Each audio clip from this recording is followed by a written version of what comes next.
Comme en 2022, le Sénégal démarre l'année 2023 par un sacre historique. Les Lions locaux ont remporté hier le championnat d'Afrique des Nations, la 7e édition, une première dans l'histoire du football sénégalais. C'était sa 3e participation. L'équipe locale amenée par Pape Thiaw, ancien coach de NGB Niary Tally, ancien joueur de Niary Tally, ancien international sénégalais. Pape, l'homme à la talonnade à la 104e minute lors de 8e de finale de Coupe du Monde. On se souvient encore de ce but de Henri Camara à la 104e minute. Il a réussi, c'était une première comme l'a fait Aliou Cissé il y a un an. Justement, demain, nous allons célébrer les 365 jours après le premier sacre historique du Sénégal à la Coupe d'Afrique des Nations. Ñu ngi leen di nuyu fépp fi ngeen ñuy teewlu ci seen émission Omnisport.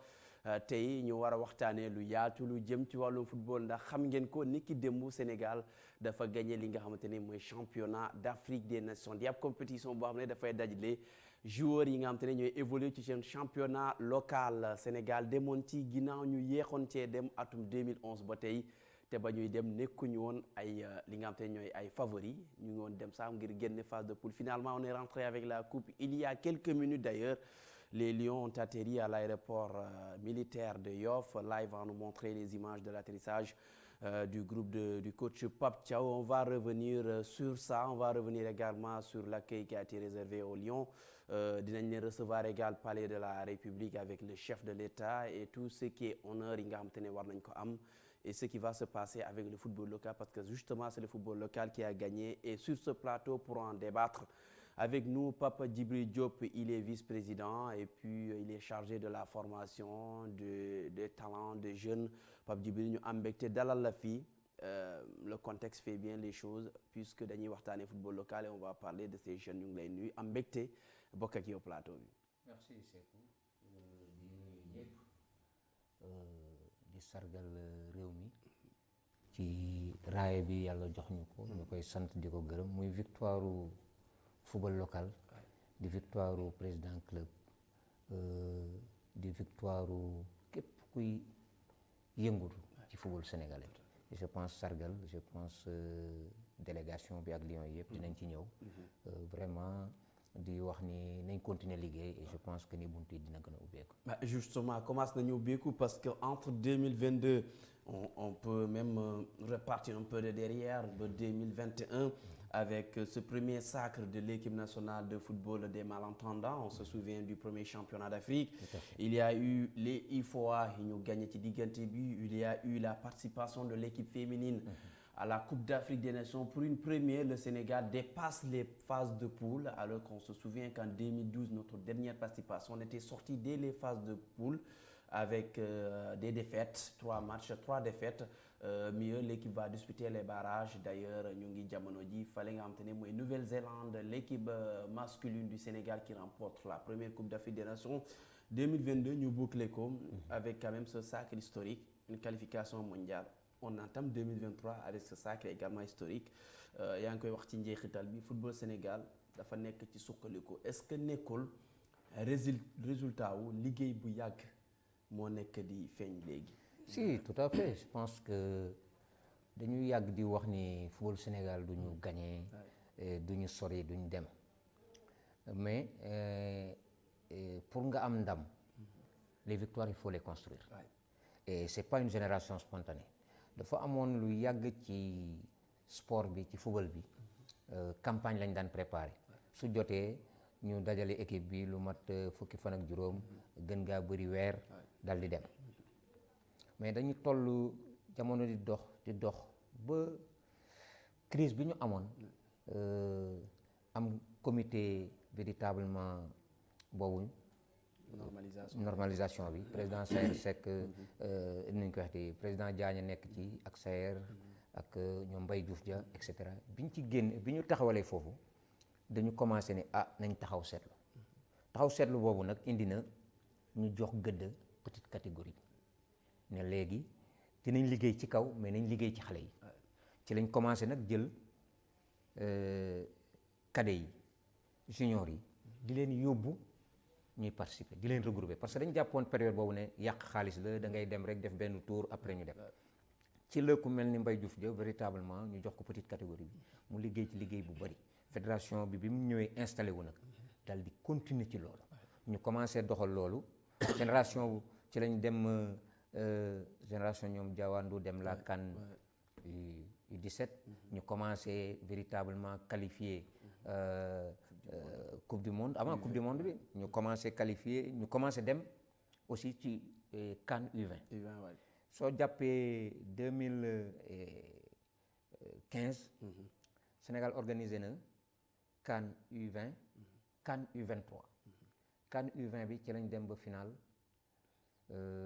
Nigéria gagné ñu qualifié waale ci coupe du monde après CAF dellu siwaat jox ñu confiance ñu organiser CAN U23 boobu effectivement laaj nañ parce que 4e lañ terminé mais jàngat bi mooy liñ doon liggéey yëpp xale yi commencé nañ leen di leen tàggat ñu nekk ci compétition yi di dem diggante bi tamit dem nañu Jeux olympiques yoo xam ni mooy génération ñoom Sadio Mané ñoom Gana Gueye et cetera Cheikhou Kouyaté soo xoolee tey ji ñooy ossature équipe donc liggéey bi ñu commencé def fédération direction technique bi tëral ko président club yi jàpp ci ñëpp jàpp ci mooy véritablement un maillage des catégories ba pare nag boole ci ñu am centre yoo xam ne ni centre Jules François Bocandé le centre du feu président Youssou Ndiaye di ñu permettre ñuy dajale suñu xale yi ay diir yu yàgg di liggéey boobu nag moo tey mooy dox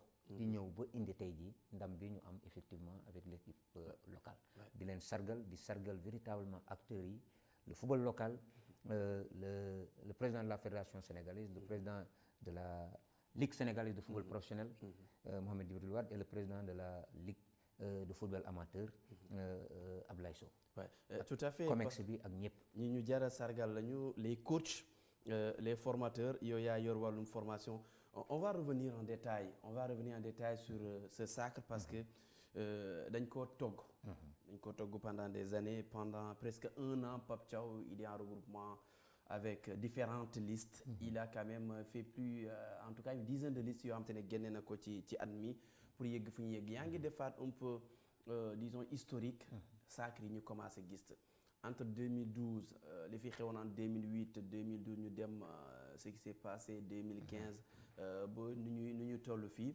ñu gis ay avancement yu am solo ci yaa ngi wax les centres yi nga xam te ne ñëwoon na fi nekkoon na fi mais côté club yi également ban liggéey ngeen sentir ne moo ñu yóbbu fii tey liggéey bu am solo et je pense c'est l'occasion de rendre un très vibrant hommage au président du club je pense sacre bi c'est le trophée des clubs du football local du ñu tàyyi seen doole seen poste seen xalaat ànd ak véritablement des dirigeants yëpp yoo xam ne nii les éducateurs samedi dimanche mercredi commissaire u match yi délégués fédéraux yi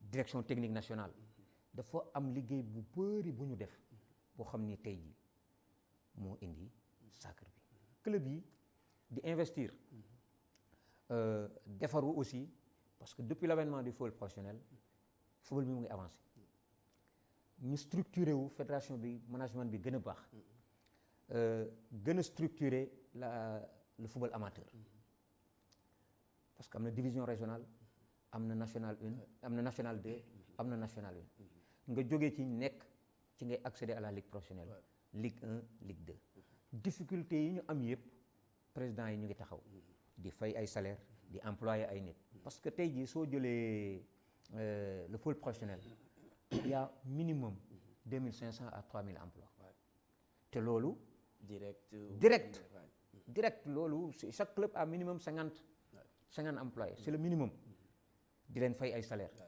mais di leen tàggat ci loolu nag liggéey boobu ligue bi daf ci gën a dugal beneen loxoom parce que tey ji soo xoolee acteurs yëpp dañ leen di former am nañ un partenariat daaw ak ADPME c'est l'occasion de leur rendre un très grand hommage et de leur tirer le chapeau ñu accompagner ñu soo xoolee daaw former nañu les administratifs sur les questions de transfert former nañu tous les responsables de club sur véritablement la digitalisation gis nga club yi ni ñu xarañe léegi ci véritablement. Donc vous avez rejoint les clubs ci seen initiative. Le non renforcer dañ ko renforcer organiser ko. former nañu les présidents des commissions d'organisation. former entraîneurs yi capitaines yi sur la nouvelle réglementation bi évoluer ci football. loolu yëpp soo ko defee direction technique bi di def ay clinique formation ñu mel ni tey jii licence B yi licence D et cetera direction technique bi Mayacine jiite ko ñoom am satu nekk ci ba soirée c'est l'occasion de leur rendre véritablement un grand hommage ci formation technicien yooyu parce que tey jii du benn ku jógee ci bitim réew di ñu former suñu techniciens yi donc xam nañ ni véritablement jàng nañu fi ñu war a jàngee am nañ compétence yi suñ leen joxee moyens yi loolu rek moo indi résultat yi je pense football bi mu ngi gën a dox compétence yi ñu ngi leen di gën a former compétition yaa ngi gën a régulière parce que loolu dañ ko maîtriser léegi xam nañu kañ lay commencer kañ lay jeex. waaw en parlant de formation justement yaa ngi wax jéego yi nga xam ne def ngeen ko ci mais on a constaté également un petit retard par rapport aux techniciens des autres pays 2 ans yi ñu génn compétition interclub d'abord Dabo a été privé du banc de Teungueth FC parce que amuloon licence BCAF il y a le cas Lamine Diallo également Ansou Diadio du Casa Sport qu'il a obtenu récemment il y a quelques semaines est-ce que finalement côté boobu noonu lan mooy jafe-jafe dégg parce que entraîneurs yi dañ ci tout à fait parce que période boobu c'était les dispositions de la CAF mais il a déposé pendant 5 ans oui mais dafa période boobu c'est-à-dire que CAF mooy ubbi licence bi moo koy tëj tam période bi ñoom Diadio déposé ñoom Dabo ex le pays le Sénégal n'était pas en ce moment éligible loolu moo indi retard bi mais dès l'instant que CAF def ko rek tout de suite ils ont été formés et ñoom ñëpp ñu jàll et je pense on va avancer parce que léegi romb nañ loolu la direction technique la fédération a mis un dispositif pour que ce retard ce gap-là soit comblé donc dans la formation sur véritablement parce que am na ci ñoo xam ni c'était une situation véritablement d'harmonisation ou bien qu'on appelle ça encore véritablement d'obtention de la licence mais xam nañ ni compétence yaa ngi fi liggéey ba fi donc mais je pense loolu jéego yooyu dox nañ ko ba véritablement CAF permettre na Sénégal ñu def loolu ci la ñoom Ansou yooyu ñoom Dabo duggee et on va accélérer la cadence pour pouvoir former les autres. Alors j'ai décidé de démarrer par la formation parce que justement c'est une compétence bi ñu la transféré en tant que responsable de la formation là yaa ngi woon léegi image arrivée des Lions parce que lii dafa neex dafa rafet Diop Djibril bi Sénégal gagné trophée bi lan nga ressentir en tant que un membre de la Ligue sénégalaise de football professionnel parfois indexé à tort ou à raison même si vous l'avez reconnu à l'entente de vos propos que le mérite revient au club mais également il y a une petite organisation minime qu'elle soit même ni ko nit ñi mën a kii boo xam te ne Ligue Pro bi def na ko et aussi la Fédération sénégalaise de football lan moo wàcc ci sa mbagg bi Sénégal mais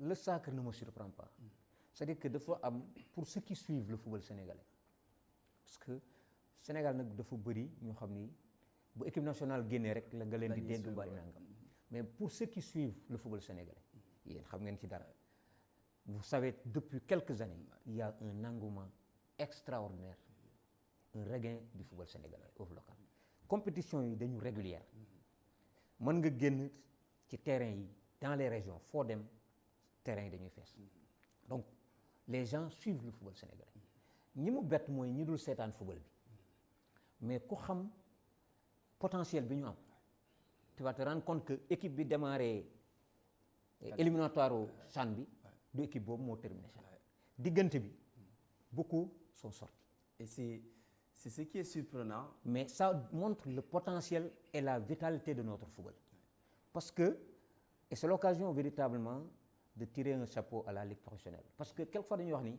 une petite organisation une très grande organisation un très bon management commencé président Louis Lamotte commencé woon ko def ci jéego yu am solo jox ko président Saër Seck qui a fait un très grand boulot un très grand dirigeant du football sénégalais jox ko le président Djibril Wade cursusam il a appris auprès de ces gens et son vécu lui a permis véritablement de mettre une équipe donc ligue bi malgré période yoo xam ne nii amatul woon ñu ko àndal fi mu ne mu ngi changé liggéey bu am solo la def compétition yi ñu déroulé ko xam nañ kañ la calendrier bi jeex commencé kañ lay jeex président club yi jàpp ci difficulté yi ñu am yëpp nangam fédération bi aussi ci année yi mu jàpp ci véritablement pour dëgëral parce que dafa am ñetti élément la la fédération la ligue amateur et la ligue professionnelle les trois piliers kii nag moo yëlif ñun ñëpp mais il faut ñun ñu mën a taxaw ligue amateur ak ligue professionnelle pour mu toog liggéey bi mën a dox liggéey boobu lañ def et li koy won firnde boobu c'est rendre hommage et féliciter le président Augustin le COMEX mais surtout les membres de la délégation parce que il a tellement bien compris que il a pris les présidents de clubs des clubs professionnels des membres du bureau de la ligue professionnelle membres du commerce pour en faire des responsables de cette délégation. Je peux nommer le président du CNEPS, président de la ligue régionale de Thiès, monsieur Maître Pape Sidilo. Je peux nommer le président du Casa Sport, Seydou Sané, qui est aussi le premier vice-président à la ligue professionnelle. Chargé de communication de la fédération. Voilà. Je peux nommer Ousmane Thiané Sarr. Comprendre nañ ni joueur équipe locale bi ñi nga xam ne xam nañ leen miin leen ci seen environnement ñoo jiite délégation bi et je pense gàcce ngaalaama taxawal nañ ñu sigil nañ ñu pour le football professionnel et football par sigil ndam véritablement aussi football Sénégal bi. Tout à fait. On va encore revoir ces images là, l'équipe nationale du Sénégal qui est arrivée, le vol qui a donc amené les Lions est arrivé à 20h20 à l'aéroport militaire de Yoff. Les Lions seront reçus par la suite, d'après le communiqué du ministère des Sports, par le chef de l'État Macky Sall. Dans la soirée, peut-être les hommages seront reçus sur place et tout ce qui est li nga xam te ne delloo njukkal bi ñu leen di delloo. Avec nous également notre consultante maison qui a eu un petit retard, c'est dû sûrement avec l'accueil des Lions, les embouteillages et les victimes des embouteillages. Astou ñu ngi lay nuyu am mbégte nga rejoindre ñu finalement. fay di jéggalu ci retard bi comme ni nga ko waxee dëkk bi tey dafa bëri embouteillage xam naa gars yi dañoo génn nag pour tertu Lions yi di nuyu aussi sa invité bi nga am tey très heureuse d'être là comme d'habitude. Tout à fait. On avait démarré d'abord par l'accueil des Lions. Monsieur Diop Djibril, Papa Djibril Diop, il est le chargé de la formation et des projets sportifs à la Ligue sénégalaise de football professionnel. Il est d'ailleurs vice-président ci xam-xam bu match bi nga xamante ne joxe na ko fii boobu ba tey. On va revenir sur les dates yoo xamante ne moo marqué sacre bi. yaa ngi koy wax il y a eu des regroupements, il y a eu beaucoup de choses yoo xamante ne am na mais il y a des dates man j'aimerais bien qu'on revienne là-dessus. Déjà Pape Thiaw qui était adjoint de feu Joseph Koto, il était dans ce championnat. Certains joueurs qui ont goûté un peu à l'équipe A du Sénégal, d'autres qui étaient là durant la campagne qualificative et qui se retrouvent sur le banc pour deux comptes. D'autres ont été transférés ou n'ont pas été choisis sur la liste de 23. Dates yi ak faits yi nga xamante ne ñoo aboutir à ce sacre. Bon, je pense que j'irai un peu plus loin même dans l'historique. Parce que on a raté depuis il y a le chef de l'État qui sort pour accueillir les Lions. Ce sont des images de la Fédération sénégalaise de football là moo ñu koy jox. Oui, allez-y, il y a le. soo gisee loolu. Dernière équipe bi ñu yoroon CHAN feu Joseph Koto paix à son âme moo ko yoroon. Entre-temps il y a eu 2 à 3 CHAN yuy jàll ñu qualifié wul. Et pourtant chaque fois c'est sur de petits détails. Je donne le dernier exemple, c'était avec le coach Serigne Saliou. On sortait de la victoire de l'UFOA, du tournoi UFOA avec UFOA A et B. Il y avait 16 équipes et véritablement un très grand tournoi que le Sénégal a remporté. Entre-temps, la semaine qui suit, on devait aller en Guinée les recevoir. Donc, on a gagné après, véritablement sur des détails, ñu perdre le match. Donc, soo xoolee match yooyu yu ci bëri ci ay détails la woon. Mais on apprend de ses erreurs. Et foofu nag lañ jógee nekkatuñu ci situation campagne. Mais ci planification. Soo xoolee tey au niveau de la fédération, il y a ce qu'on appelle une commission planification. Ñu bëri dañ ci nekk waxtaan président Amadou Kane jiite ko. Planification boobu moo ñu permettre dinañu am un aperçu en travaillant avec la direction technique sur véritablement li ñu war a def. Et sur les compétitions yi ñu war a def Sénégal yëpp on travaille en intercommission ligue professionnelle day ñëw ligue amateur day ñëw commission planification bi ñu tase xool date yi date FIFA date CAF et cetera teg lépp mappe ko génne agenda xam date FIFA yi date CAF nangam ak nangam xool yan période la suñu équipe war a préparer CHAN bi dañu préparer équipe bi dugg regroupement ñu commencé éliminatoires yi ñuy dem ba éliminer ba qualifier mais bi ñu qualifier c'est un dispositif qui a été mis parce que dañu jël équipe bi yóbbu leen tournoi Kosovo xam nga soo xoolee ñu bëri ñi dul suivre football bi ñooy am problème l'équipe a été héroïque paniqué wuñu pas perdre leur sang-froid ils ont véritablement évolué parce que ils ont grandi dans la compétition tournoi Kosovo bi dem nañ fa joué ko en tant qu'invité def fa joué ba demi-finale ba finale ñu jógee foofu bi ñu ñëwee ba qualifié ñu ne attention on va jouer en Algérie et on va jouer en période de fraîcheur dans la réflexion ñu intégré loo ñu jël équipe bi yóbbu ko Algérie mu joué ak Algérie dañ ko yóbbu Algérie mu dem Annaba dëkk ci hôtel bi mu war a dëkk parce que soo musul tukki mbaa soo amul benn environnement kii da ngay perturbé donc xale yi commencé nañu am seen repère ci hôtel bi ñu war a dëkk ñu joué ci stade bi ñu war a joué entraîné ci terrain bi ñu war a entraîné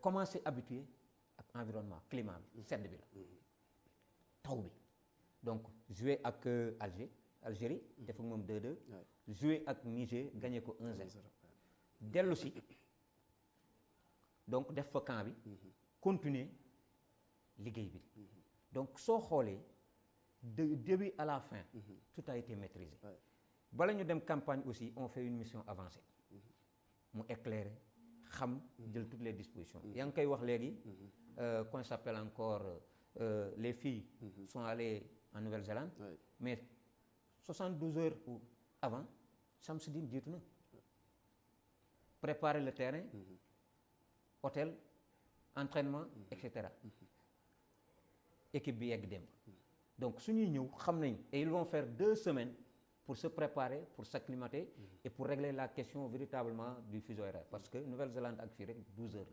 donc soo xoolee liggéey boobu yépp am na bassin boobu nag moo ñu permettre joueurs yu ñu am diggante bi ñu leen di tàggat match yi éliminatoire yi ba match yu mujj yi équipe bi évoluer te loolu aussi c'est à saluer et là où il faut remercier aussi le staff l'entraîneur Pape Thiaw et l'ensemble de son staff derrière il y a Djibi Fall il y a aussi Joseph Senghor de très grands entraîneurs bons connaisseurs il y a Khadim ñooñu ñëpp am vécu bi donc beneen bi Pape Thiaw xam na entraîneurs yi fii parce que nekkoon na entraîneur am des relations ak ñoom di leen woo di dem ci terrain même d'entraînement yi di seetaan joueurs yi donc moo tax quand le choix a été fait certains ont dit non kii club nangam non c'est des choix judicieux yoo xam ne nii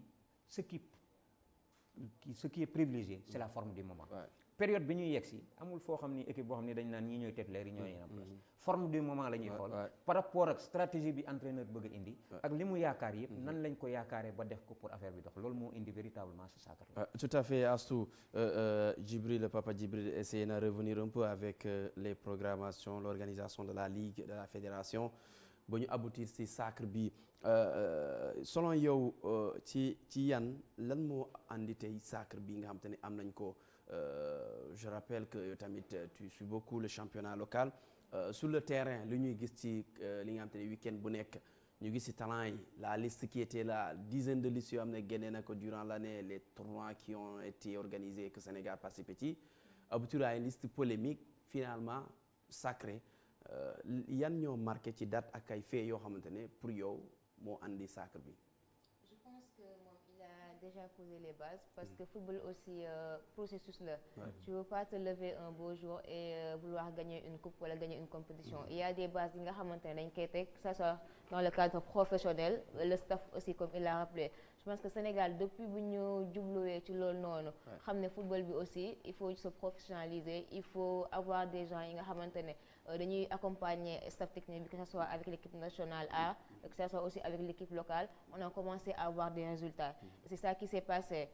wax na tournoi COSAFA bi, je pense que Pape Thiaw il a eu à se regrouper plusieurs fois avec il a sorti je pense plus de 5 listes yi nga xamante ne dem na dugg ak ñoom Toubab Dialaw. Il a rappelé Pape Thiaw il était présent tout le temps, parfois dañ ko doon gis ci stade yi, mais ça suffit pas de se mettre au stade et de regarder les joueurs. Il faut parfois nga jël joueurs yi tëju ak ñoom xam ku ci nekk nan la mel pour mën a concocter benn groupe bi nga xamante ne il y aura la vie de groupe quand tu pars en compétition. Il a fait ça. Il a amené l'équipe aussi en COSAFA. Faut rappeler aussi mooy compétition Algérie bi ñu demoon. bi nga xamante ne jeexul woon. mais quand même équipe bi demoon na. Voilà, donc c'est juste pour montrer que la fédération ak la ligue aussi def nañ le tout pour mettre l'équipe dans de très bonnes conditions. Ils ont eu des matchs amicaux yi nga xamante ne joué nañ ko. Donc déjà ça, je pense que liggéey boobu noonu fay nañu tey. Boo ñëw aussi sur la liste wax nga ko, l'équipe Sénégal dafa am nag beaucoup de talent.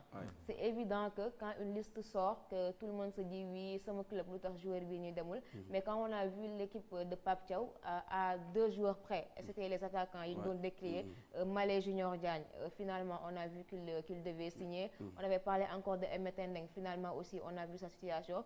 Donc joueurs yi nga xamante ne yëpp laajte woon nañ leen pour ñu compléter la liste de Pape Thiaw. Finalement, on s'est rendu compte que situation moo taxoon ñëwul woon. Donc on peut dire que Pape a eu la meilleure liste bi nga xamante ne gagné na, que ça soit sur le plan du talent, que ça soit aussi sur la vue de groupe. Je le rappelle, notre capitaine Moutarou Baldé bi nga xamante ne il n'a pas participé à la compétition, Aliou Badara Fati, ñoom ñëpp gis nga ni ngi toogee woon ci banc bi di accompagner seen coéquipier yi nga xamante ne ñoo ngi ci terrain bi. Je pense que loolu noonu yëpp plus le staff technique, plus les conditions yi nga xamante ne fédération bi ak ligue bi teg nañ ko, moom moo ñu jëmee fii ñi ñu gagné finalement suñu première. Il y a un élément même que je voulais ajouter, surtout suma sœur bi wax léegi, sur le choix stratégique. On était dans une année de Coupe du Monde et de CHAN. Certains ont dit à un certain moment, pourquoi on joue la Coupe du Monde, on continue à jouer. C'était un choix stratégique. Le championnat dit qu'on jouait. Parce que la Coupe du Monde, on a joué et les présidents de clubs, c'est l'occasion de leur rendre hommage. D'accepter de jouer à guichet véritablement sans recette pendant cette période, parce que focus bi mu ngi ci mondial. Coupe du Monde, ñi duñ dem stade. Mais période boobu, on a privilégié le fait que nous compétir. Parce que CHAN bi suñu joueurs yi ñoo koy jouer.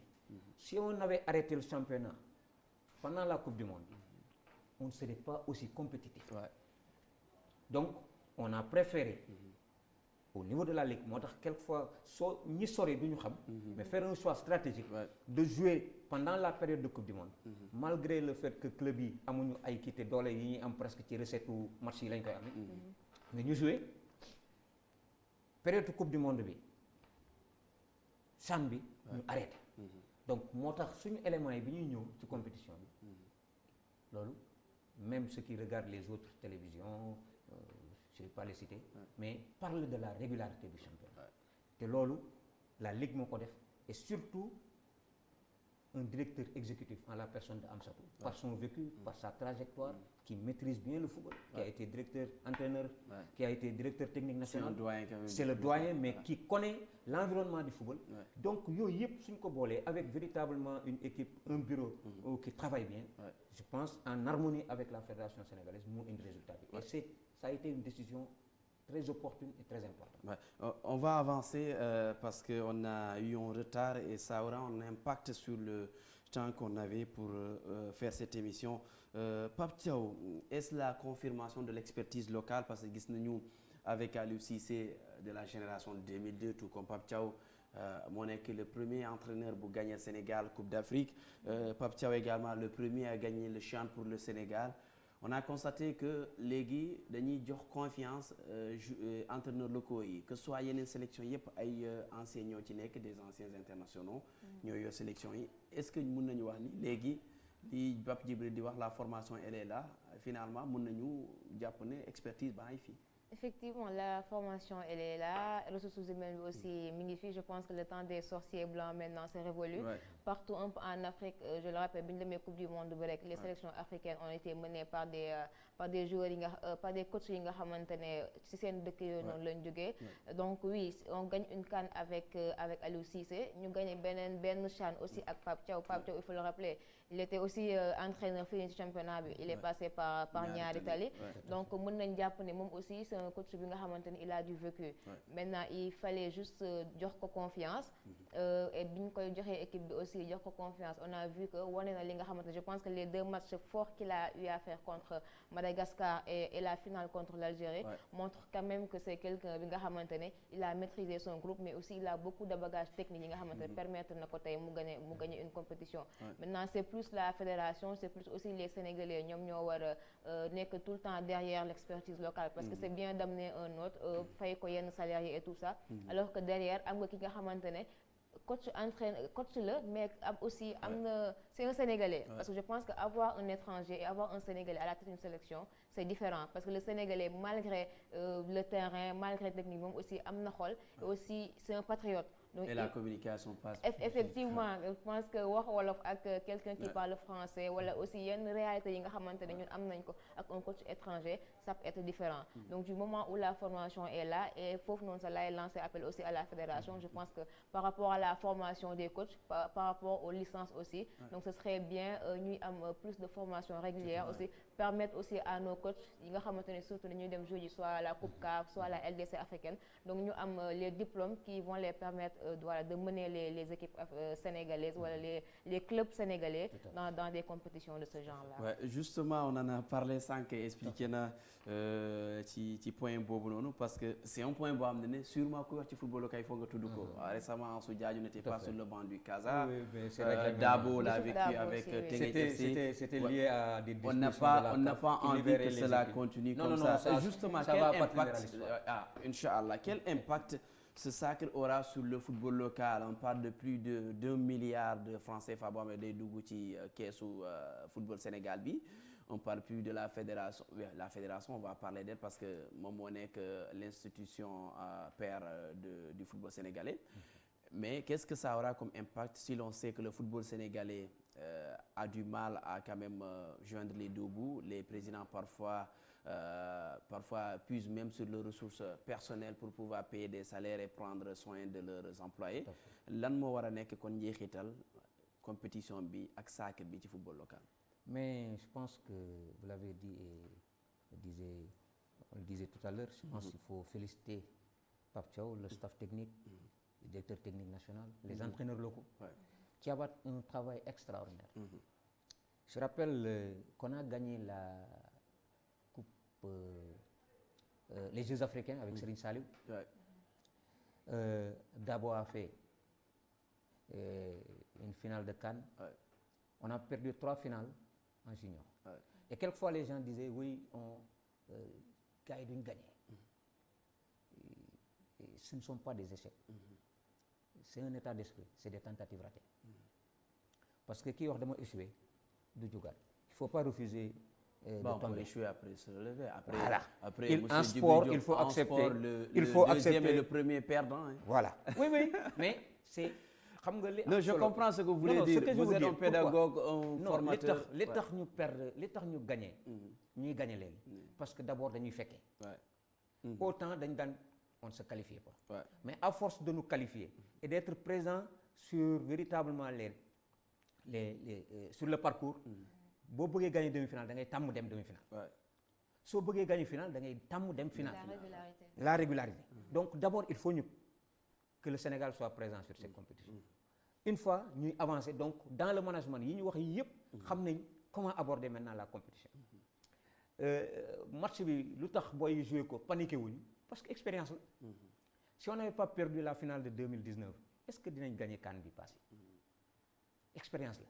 donc peut-être sur une partie on reviendra sur ça donc loolu moo tax effectivement impact bi mu war a am warul nekk impact conjoncturel mais dafa war nekk un impact structurel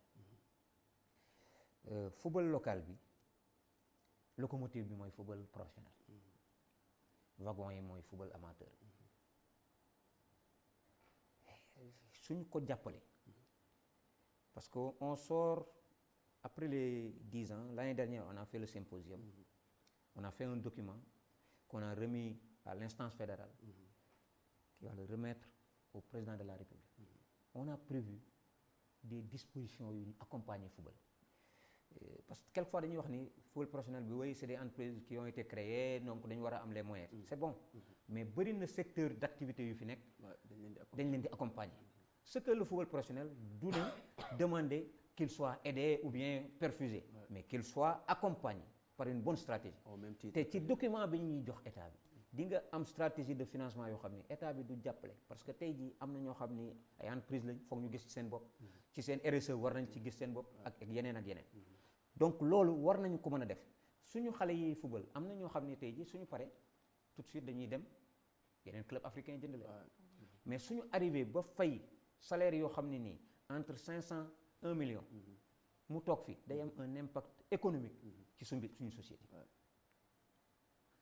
parce que xale bi fii lay liggéeyee nekk ci environnement suba bu ko club bëggee Europe mooy génne xaalis bu bëri mbaa feneen pour jënd ko donc loolu li ñuy wax du nekk ne rek jël suba jox une subvention au club mais nañ définir benn stratégie xalaat naa ko peut-être avec la réception de l'équipe par le chef de l'État ñi nga xam ni ñu nga fa wax na ko et le président Augustin l'a dit hier ci benn interview foog nañ ni football bi daf fiy jóge décoller parce que jafe-jafe yi ñu am yëpp pourtant notre football est toujours performant foog naa ni kon suñu tegee kii boo xam ni dina mën jàppale club yi parce que club yaa ngi góorgóorlu la ñu ngi am ay bus ñu ngi am ay terrain d'entraînement ñu ngi créer ay académie ñu ngi structuré wu loolu lépp nag suñ ko defee il suffit de peu de moyens ñu jàppale la rek véritablement dinañ dem ba football bi dañu war a jàpp ne du am po ab liggéey la parce que ñun perception boobu dañ ko am ba léegi dañu jàpp ne football mbaa yooyu loisir la alors que c'est une économie derrière tout à fait loolu je pense suñ ko xamee parce que dama koy wax Jamaïque athlétisme la yaakaar bu njëkk ba Bob Marley la amoon léegi ñoom Usain Bolt et les athlètes soo demee Qatar c'est positionné woo par le sport mais ce pays nous avons véritablement tout ce qu'il faut pour jaay suñu football bi ba xam ni impact économique bi day am solo kon loolu foog naa ni daal jàppale bi na nekk loo xam ne ni lu wér la ñu teg ko ci ay anam yoo xam ni dinañ mën a suqali club yi jàppale leen véritablement ci niñ leen di jàppale collectivités locales yi dugg ci et cetera ku nekk ñu xam ni loolu véritablement pour koom la boo xam ni dañ koy def ci réew. D'accord. L'autre point qu'on va aborder c'est l'an 1 depuis le premier sacre du Sénégal du Coupe d'Afrique c'était le 6 février 2022 on est à 2 heures mën nañu wax ni ça ci anniversaire bi mais nous on va souffler notre gâteau parce que voilà on considère que c'était un bébé prématuré parce qu'on va reparler de ce CHAN parce que il faut qu'on revienne un peu sur impact bu mu war a am pendant longtemps yow défenseur du football local comme ñun ñëpp boo waxee diw wax ne non football bi amul niveau amuñu moyen amul tout qu'est-ce que ça doit avoir comme impact au-delà de la publicité boo am te defal na ko boppam à travers ce CHAN justement impact bu sacre bi war a am ci organisation ci moyen ci lépp li nga xam te ne mooy suñu football local. Déjà je pense que football Sénégal war na changer statut parce que comme ni nga ko waxee on a beaucoup de problèmes mais quand même je pense que talent yi fi nekk ñoom ñoo tax football Sénégal mënoo koo bàyyi que ça soit en Afrique que ça soit dans le monde déjà li nga xamante ne budget bi nga xamante ne moom la CAF di jox équipe bi gagné il doit déjà avoir une transparence par rapport à la gestion de ce budget-là ligue bi aussi je pense qu'il est temps que mu jël son envol parce que c'est toujours derrière la fédération qui quand il y a eu les problèmes de primes et tout ça qui venait pour couvrir maintenant ligue bi je pense que war na am ay stratégie comme ni nga ko doon waxee jël xaalis rek di joxe tout le temps on dit que oui l'État doit aider ce championnat-là moi je suis pas d'accord avec ça peut-être l'État peut dégager un budget jàppee ko comme un financement. Je vous donne ça, maintenant dans 5 ans, c'est à la Ligue de trouver une politique, que ça soit sur le plan marketing, sponsoring, etc. pour mën a fexe ba xaalis boobu noonu jur leneen. C'est aussi au club aussi de trouver des stratégies yi nga xamante ne leen permettre, parce que je pense que paiement des joueurs yi quand même ce n'est pas du ressort de la Ligue, c'est plus les clubs qui doivent travailler, ne pas seulement compter sur, parce que je pense que billetterie seulement mënul yor une équipe, ses déplacements et payer ses joueurs. Donc c'est plus des stratégies yi nga xam ne managériales yi nga xam ne c'est soit les présidents des clubs qui doivent le faire, c'est aussi la Ligue et son comité exécutif qui doit le faire. C'est bien xaalis bi dugg, mais xaalis bi fan lay jaar ak nañ lay mën a def ba xaalis boobu noonu pérenniser, sinon 1,2 milliard je pense, bu ñu ko dugalee ci dépense je pense que ça va partir très vite. Impact boobu noonu la xaalis boobu noonu war a am ci football local bi, mais aussi ñu mettre à niveau. Football Sénégal yegg na fi nga xamante ne que ce soit nous sommes champion d'Afrique 2 fois, donc même si 3 fois même. 3 fois avec les Lions de Bichot qu'on oublie. Donc war nañoo yegg ci niveau bi nga xamante ne professionnellement quand même il y a des choses qu'on ne doit plus voir dans ce championnat là. Il faut qu'on crée un environnement bi nga xamante ne, parce que joueurs yi dem jouer ji cette compétition là, je pense que ils ont vu d'autres réalités là-bas. Donc ils se sont sentis vraiment professionnels, et bu ñibbisee Sénégal aussi war nañ sentir seen environnement nekkaat ci même environnement boobu noonu, te loolu noonu ligue bi aussi moo mën a jàppale club yi ci foofu noonu. Donc man daal message bi may lancer à la Ligue, c'est vraiment qu'il essaye de créer un environnement favorable au développement de notre football local, parce qu'on a beaucoup de talent.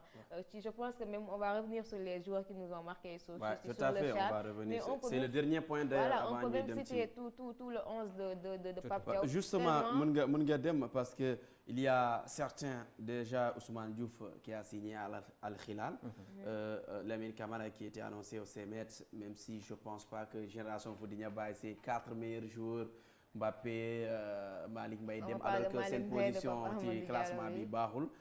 Les joueurs qui ont marqué 11 bi yëpp la, mais il y en a qui ont surpris, d'autres c'est une confirmation comme Lamine Camara, mais il y a des surprises. Oui, Lamine Camara, je pense que pour ceux qui ont eu l'habitude de le voir 2 ans derrière, ce n'est pas une révélation.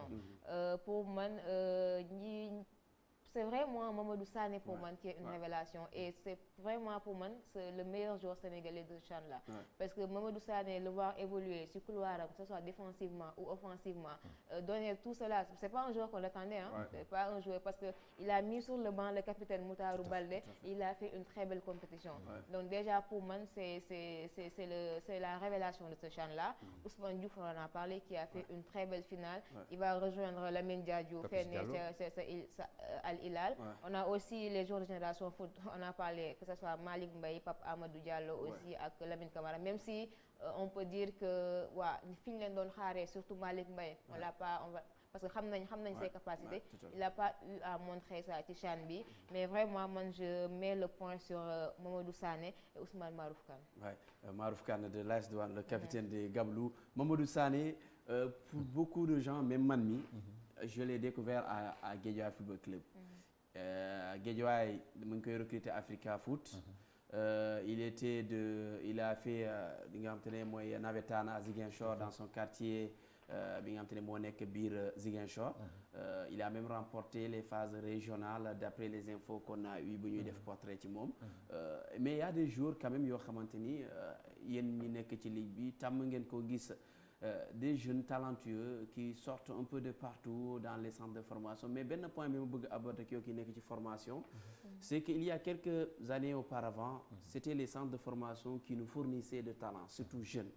On a vu maintenant que les clubs traditionnels, entre guillemets, parce que quand on parle de tradition, on ne peut pas y mettre Teungueth FC qui n'a que 10 piges, c'est un jeune club, mais les clubs yoo xamante ne dañ leen di woowee clubs traditionnels sont en train de s'aligner à cette stratégie mi leen di may tey ñuy am ay jeunes joueurs. Mais c'est là où c'est intéressant, xam nga quelquefois dañuy teg benn dichotomie ci football bi. Le football sénégalais il est unique et indivisible. Club yi ñuy wute. C'est comme si aujourd'hui on dit oui le Sénégal le football sénégalais avance grâce au centre. Ces centres ont été créés dans l'environnement sénégalais. Et puis ces centres yooyu c'est le modèle de club achevé. Loolu mooy fi ñu war a dem. Xam nga dañuy def une forme de club yi bokkuñu. Moo tax quelquefois effectivement ngay wax club traditionnel même Tëngéej soo ne yàggul mais dañuy wax forme club traditionnel parce que format club yi ni ñu juddoo la yii dañu nekk mais un club dafa war a am patrimoine terrain d'entraînement siège qu'on appelle ça encore centres médicaux et cetera et cetera génération Jambar et cetera loolu la ñu dem mais ces clubs qu'on appelle traditionnels et traditionnel ça ne veut pas dire figé et c'est dynamique mais ci forme bañ juddoo la si avec des associations et tout voilà soo xoolee mutation boobu ñu ngi koy def man je suis vice-président à Kër Madior Kër Madior club la mais aujourd'hui on a une académie des enfants pris en charge sport et études c'est un magnifique projet sport études ñu ngi jàng ñu ngi def seen sport donc on développe Tëngéej am na académie Casa Sport am na académie Linguère am na académie donc club yi ñu ngi structuré wu structuration boobu nag tey jii moo indi bu dee da ngay gis bus des bus qui n'ont rien à envier au club européen terrain d'entraînement Casa Sport seen bos seen centre mu ngi pare qu'on appelle ça encore Jaraaf seen bos c'est fonctionnel Kër Madior ñu am nañ au moins un terrain d'entraînement sur gazon synthétique et cetera donc club yi ñu ngi def ay efforts te loolu mooy tax ñu structurer suñu football bi donc muy qu'on appelle ça encore ces académies ak club yi nga xam ne on les appelle traditionnels ñoom ñëpp ils concourent à s'améliorer mais club foog mu am patrimoine am lu mu teg parce que li ngay wax léegi soxna si mu ngi koy wax léegi et c'est important du nekk loo xam ne dañuy jàppale club bi tey jii mooy jamono Fatick la ou bien Linguère de Saint-Louis am na convention ak le conseil départemental ou bien la commune de tel mu jox ko 2 hectares ou 3 tout de suite am na garantie sur la base de ça mën na lever des fonds politique bi état bi war a def pour accompagner du ne toujours xaalis bu muy def mais mën na nekk une politique de financement et d'accompagnement ay espace yu ñu la jox mooy loolu sur 2 ans ou 3 ans on va accompagner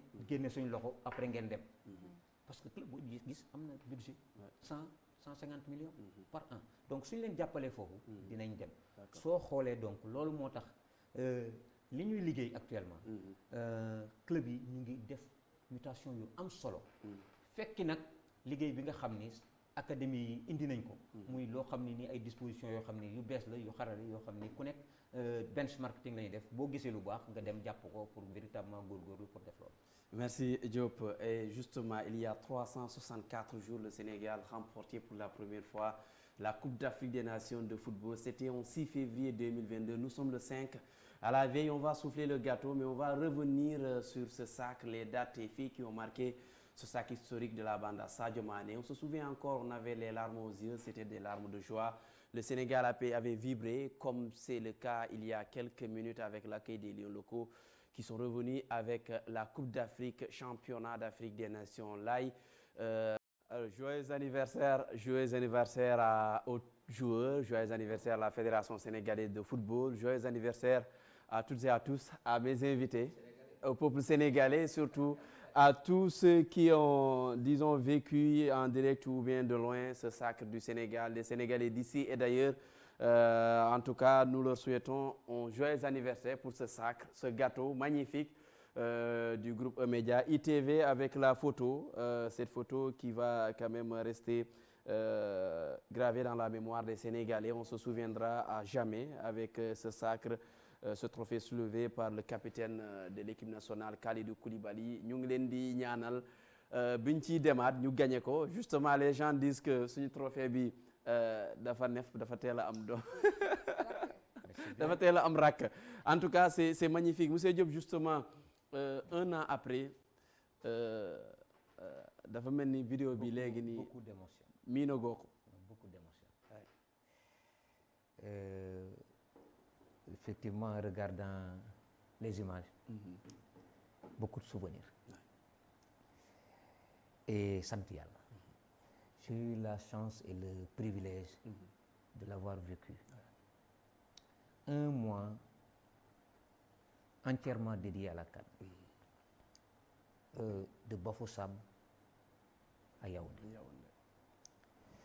avec un privilège d'être au cœur du dispositif et d'avoir le sentiment de soldat dem xeexil sa réew gagné ko. nekk champ de bataille. Autant on a mis l'équipe dans d'excellentes conditions, isolé leen, autant les dirigeants ont joué le match du début à la fin. Anecdote bi ma ci joxe, équipe bi une partie était à Bafoussam, une autre coincée à Radisson Diamniadio, situation de Covid. Et on les prenait au compte-gouttes. Le premier match qu'on a joué sous le soleil de Bafoussam, je pense vers 12h, 13h, ñu ngi nekk ci naaj bi. Match très difficile. Tu fais 15 minutes parce que c'est en altitude. Les jambes sont complètement... ñuy génn di avancer match yi di dem di récupérer. Ci récupération boobu moo tax management am solo. Donne l'exemple de comment il s'appelle kii Sarr bi muy ñëw. Ismaïla Sarr. Ismaïla. Revenu de blessé. ñu convoyé ko mu ñëw mais Bafoussam Yaoundé c'est 6 heures de route. On a loué un avion Cam Air mu wàcc ñu teg avion bi descend à 7 heures à 9 heures il est au lieu de regroupement mais soo ko bàyyi woon et le lendemain 48 heures après on a joué et il a marqué le but. Su fekkoon ne da nga ko bàyyi ñu def trajet bi 4x4 la nangam ak nangam et cetera. Donc c'est des détails yoo xam ni am solo. Beneen anecdote bi c'est important, on a perdu la finale 2002 au Mali. On avait tous les Maliens à cause de l'intox dans la communication créé benn kii El Hadj Diouf moo wax nii tout le monde était contre nous. On a nous fait de telle sorte que le 6 février tout le peuple camerounais était avec nous. Et loolu quand on a joué les demi-finales, le Cameroun a été éliminé en quart de finale. Quand on a fait les quarts de finale, instruction a été donnée. ñoom président Mbaye Diouf Dia, président Sayer, Louis Lamont, Djouat, et cetera. ñu waxtaan ak Amadou Kane, waxtaan ak 12e gaynde yeeg sites yi nekk foofu yëpp. avec que quel que soit l'issue du match du Cameroun, na manifester benn signe de contentement ou bien comme toog na Cameroun toog na ou bien nangam. Vos émotions ku nekk na ko dëxëj. On a fait passer le message à l'ensemble de la délégation sénégalaise. Tama pour bañoon li ñu daloon fële dal ñu. Et au finish une belle finale. Cameroun yëpp nekk derrière. Et des émotions qui demeurent. ñu bëri jooy nañ foofu. Moi quand je suis rentré le lendemain, après avoir revu les images, c'est en ce moment que je me suis rendu compte de ce qui a été fait. Am na ñoo xam ne match bi dañu commencé, dañu war a jouer le soir, dañu yeewu rek commencé jooy. Parce que tout le monde regardait les télévisions sénégalaises en boucle. Mobilisation bi, nit ñi, attente bi. C'était extraordinaire. Mais on a su véritablement garder la sérénité malgré le penalty qui a été raté. Rester dans le match, ñëpp confiant. Parce que c'est comme si au Cameroun, rien de qui mënuñu woon arriver. Et je pense que c'est l'occasion de rendre hommage à l'ensemble des Sénégalais. Anniversaire bi tey parce que je me rappelle quand Air Sénégal a parlé de ñi nga xamante ne mën nañ ñëw pour dem fekk ji finale bi je pense que le lendemain fi ñu woote woon dafa fees dell ñëpp dañoo jóg ñëw pour jàppale Sénégal. On se rappelle de la finale de 2019 algériens yi ni ñu defoon dañoo ñëw dugg ci biir stade bi dañoo yuuxu rek ñëpp xam ne ñëw nañ parce que finale aussi ci terrain bi lañ koy gagné ñëw ci supporter yi c'est très important et délégation bi nga xamante ne def nañ ko ñëw jàppale ci équipe bi ci finale bi ça a été je pense que très important pour nous même joueurs yi tamit wax manifester nañ ko et donc c'est un moment bi nga xamante ne même boo ci waxaat un an après tu as encore l'émotion parce que tu te rappelles que tu as traversé beaucoup de choses. Le Sénégal n'a rien gagné, le Sénégal a un maillot de sport, c'est pas le Sénégal n'a pas d'étoile. Donc tout ça ngay dem à travers le monde, à travers tes on va dire tes camarades africains ngay dégg loolu tout le temps. Donc je pense que tey bu ñu mënee siggi devant tout le monde étoile boobu noonu moo tax donc c'est toujours de l'émotion moom la ñuy ressentir. On devait continuer cette émission pour parler de la forme de ces joueurs justement champions d'Afrique un an après qu'est-ce qu'ils sont devenus juste dinañ ci gaaw temps bi jeex na mais Astou d'abord ces joueurs la situation justement est-ce que c'est pas devenu inquiétant mën nañu wax ne en tout cas li nga xam te ne mooy héritage sacre boobu noonu. Alors moi quand on sait qu'on est à je pense plutôt un an pile pour aller en Côte d'Ivoire pour défendre notre titre mën nañ jàpp ne on a plus que 3 à 4 joueurs qui sont encore on va dire performants et titulaires dans leur club. Donc une situation qui inquiète beaucoup les Sénégalais qui suivent les autres championnats. Mais quand même je pense que le retour de Sadio Mané pour bientôt indi na benn vague de soulagement parce que mën nañ jàpp ne Sénégal aussi c'est Sadio Mané en fait le porteur de cette équipe là. Quand on revient défensivement je pense que notre défense est décimée. Le latéral champion d'Afrique il est encore sans club. Notre charnière que ce soit encore Koulibaly ou Diallo ñoom c'est situation yu compliqué ci seen club yi. Aussi suñu milieu de terrain bi aussi ça tu reviens à la même situation. Une situation alarmante mais nous sommes encore à un an des prochaines échéances même si on a encore des matchs à jouer qualificatifs. Mais je pense que bon la fédération xam naa ñoom laay encore lancer un appel rek. Je pense qu'il y a encore un travail intéressant à faire. On a parlé tout à l'heure d'un gros vivier qu'il y a au Sénégal de jeunes joueurs yi nga xamante ne ils émergent de partout donc ce serait bien aussi qu'on nous trouve un cadre bi nga xamante ne après le CHAN après les U20 U23 on pourra retrouver ces joueurs-là de leen regrouper régulièrement pour ñuy mën a adapter wu aussi comme ça bu ñu soxlawee benn latéral wala benn attaquant bi nga xamante ne war nañ ko yóbbu Coupe d'Afrique quand même ñu mën a am suñu championnat bi quelqu'un qui va nous représenter. On va remettre ça le dimanche prochain on va reparler largement de ce sacre ce qu'il en reste du côté de la fédération le travail qui est en train d'être fait justement pour mun a mu am benn héritage boo xam ne da koy def fii am nañu ñetti trophée yoo xam ne dugg na ci ren ji l'équipe féminine mi ngi fale justement pour yeggali juste ci quelques secondes monsieur Diop lan la sacre bi ci diggante bi lan la ci fédération bi jàngat ak li nga xam te jafe-jafe yu Astou lim léegi ci suñu yenn joueurs yi nekk ci. jafe-jafe yi Astou wax ay opportunité la jafe-jafe da nga koy transformer mu nekk ay opportunité parce que ñu ngi wax méforme bu yenn joueurs yi c'est normal hein. Le foot va vite. ñi ci bëri am na ñoo xam ne dañ changer club seen statut kii nangam ak nangam. Je ne me fais pas trop de soucis. D'ici l'année prochaine le temps qu'ils s'adaptent. Deuxièmement l'autre élément le maillon important bi ñëw ci relève bi c'est les U23. Les John Lopi et cetera ñu ngi fi. nañ ñaan li dem ba commencer. Au mois de mars on va jouer la qualification contre les Maliens. Si on se qualifie pour la CAN U23 l'option est d'être dans les 3 pour aller aux JO. Rappelez-vous que 2002 ci lañ bâtir suñu équipe bi. Si on arrive à faire ce il y a une bonne stratégie. Paris 2024. Si on arrive véritablement à qualifier les U23 ñu dem ci compétition bi relève baa ngi fi ci latéraux yi ci poste yeneen yi je pense que stratégie bi c'est déjà défini nañ ñaan yàlla rek et soyons calmes véritablement on peut être dubitatif pour le moment mais inchallah la relève sera ñëw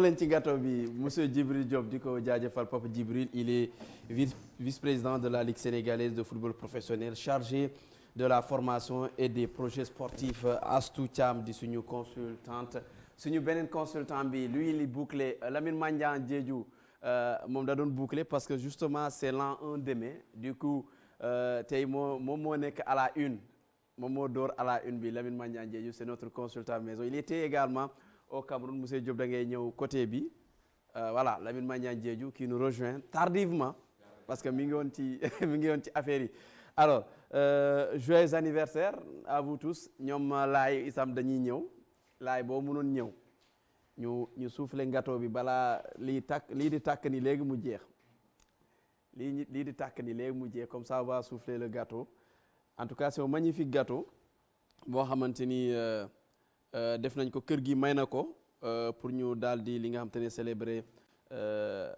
li nga xamante ne mooy sacre Sénégal bi ci coupe voilà am na chocolat dañuy woyuñu en tout cas merci à toutes et à tous à dimanche prochain en tout cas pour une nouvelle émission Omnisport ce sera une occasion pour ñu wax carrément ci situation suñu joueurs yi nga xamante ne ñoo nekk dans leur club respectif et qui ne jouent pas et on est à 1 an ci Coupe d'Afrique bi nga xamante ne moom la ñuy amal fale ca Côte d'Ivoire de suñuy dëkkoondoo yàggul dara et fii soriwul dara. Félicitations encore à l'équipe locale du Sénégal, félicitations à Pape Thiaw, félicitations aux formateurs, aux présidents de clubs, à la Ligue de football professionnel, à la Fédération sénégalaise de football, aux amoureux du football, à la presse sportive sénégalaise, aux inconditionnels, à tous ceux qui se battent nuit et jour. La presse sportive accompagne toujours.